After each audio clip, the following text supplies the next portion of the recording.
John Brennan. He is the man that President Obama has nominated to head the CIA. But what we already know about Brennan and what we're now learning should give some Americans pause. Is it true that John Brennan does not believe in absolute human rights? This is Full Disclosure.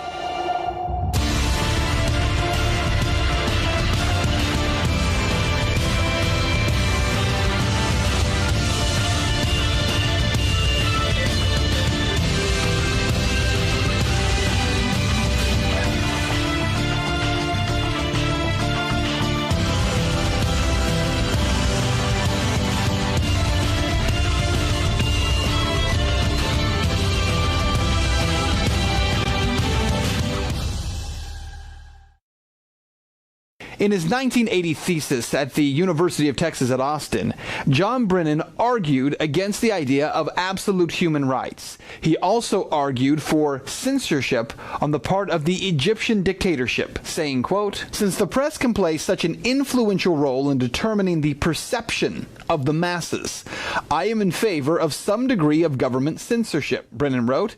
"Inflammatory articles can provoke mass opposition and possible violence, especially in developing political systems." Now, blogs have been running wild with that statement from 1980, and yet some could make the argument that Brennan has had a change of heart since then. After all, it was written a long time ago.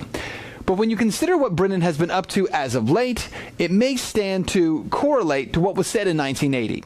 Brennan serves as President Obama's White House counterterrorism chief, but he's also the man who's in a very small circle helping to decide which nations, which areas should be targeted for drone strike. Brennan specifically is overseeing the use of lethal U.S. force outside war zones.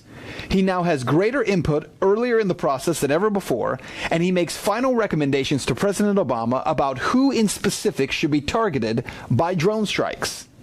So here is what Brennan himself has said about these powers. As a matter of international law, the United States is in an armed conflict with Al-Qaeda, the Taliban, and associated forces in response to the 9/11 attacks, and we may also use force consistent with our inherent right of national self-defense. The problem with what Brennan says there is, how do you correlate the two? That the United States is acting in its own national self-defense while conducting drone strikes on villages that are outside the theater of war, in nations like Somalia, Yemen, and Pakistan, where the United States isn't even at war. So what you need to know is that what John Brennan has said in the past is that there can be too much freedom. Combine that with his belief that the public can be swayed by the press, so the press should be controlled and censored to some extent by government, as well as his belief that the right to national self-defense means a small group of people in the White House deciding who can be targeted for assassination and who can't be.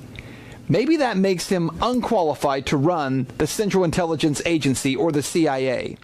On the other hand, some may say that makes him exactly the right man for the job. We'll let you decide.